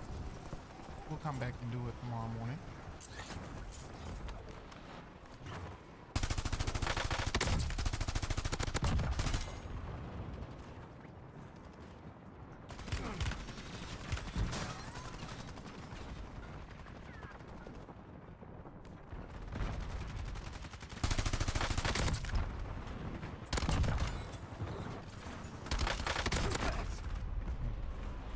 got mad about me shooting him. He definitely got mad about me shooting him, for sure. He's like, I'm coming back on the roof.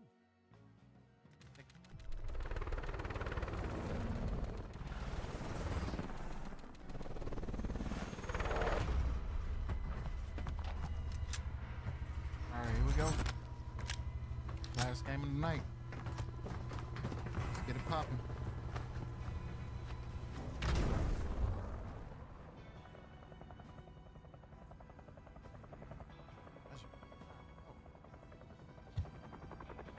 All right, we'll take that.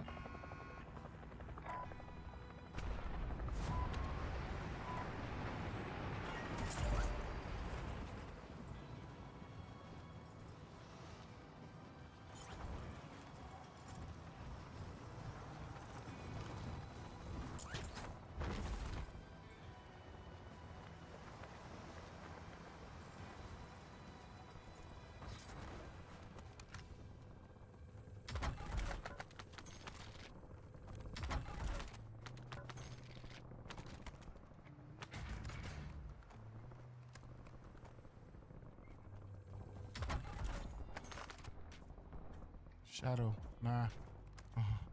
Nah. Right in.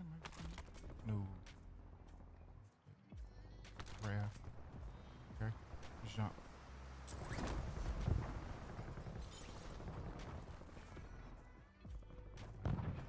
Ready. Right there.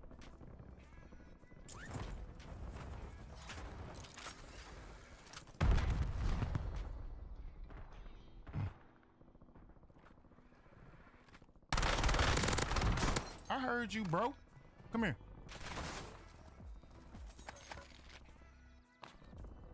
I heard you, homie. No, you didn't think I heard you. You didn't think I didn't hear you.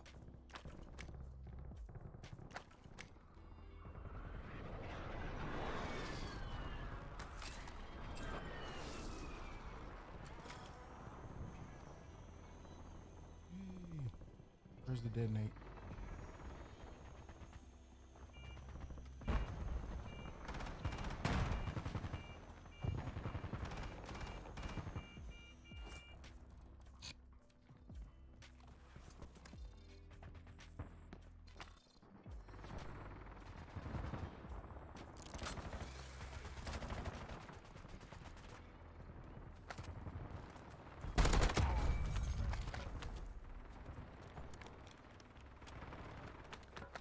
Damn, what the hell happened to him?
almost got me, boy.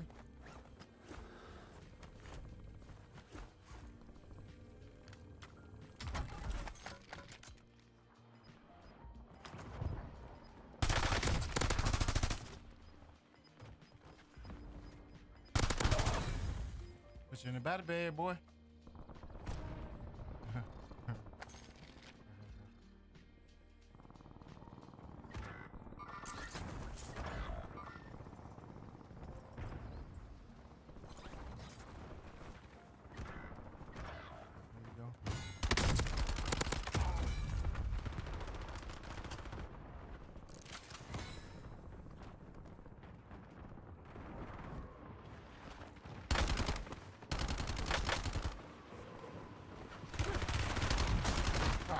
Shit, bro. I ain't know where they went, bro.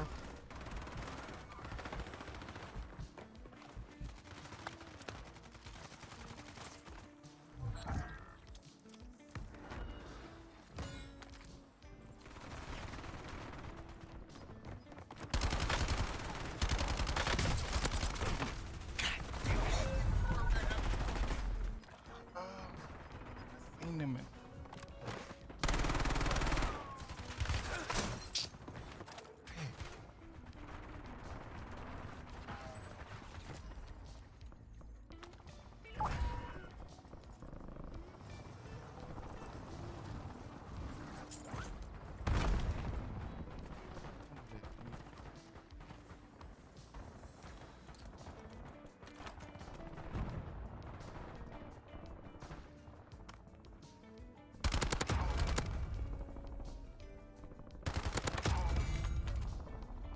Hello.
Don't make no sense, bro.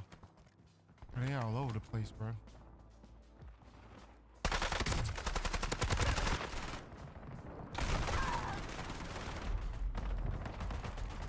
soon as I popped that UAV, I was like, oh my gosh, they're everywhere. They're everywhere.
Ain't know where they were.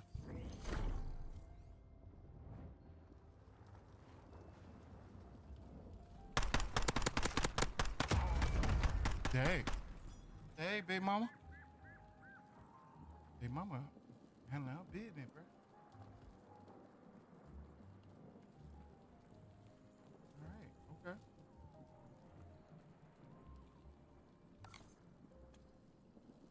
All right. We're going to leave this game. Hey, man, I appreciate everybody that tuned in today, man. Yeah, it was an extraordinary day.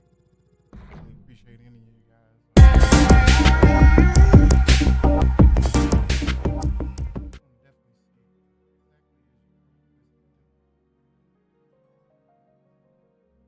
Okay.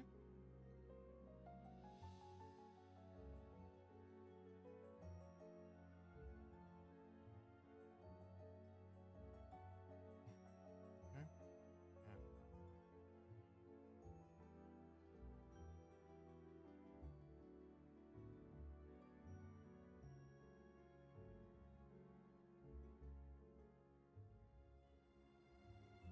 Yeah.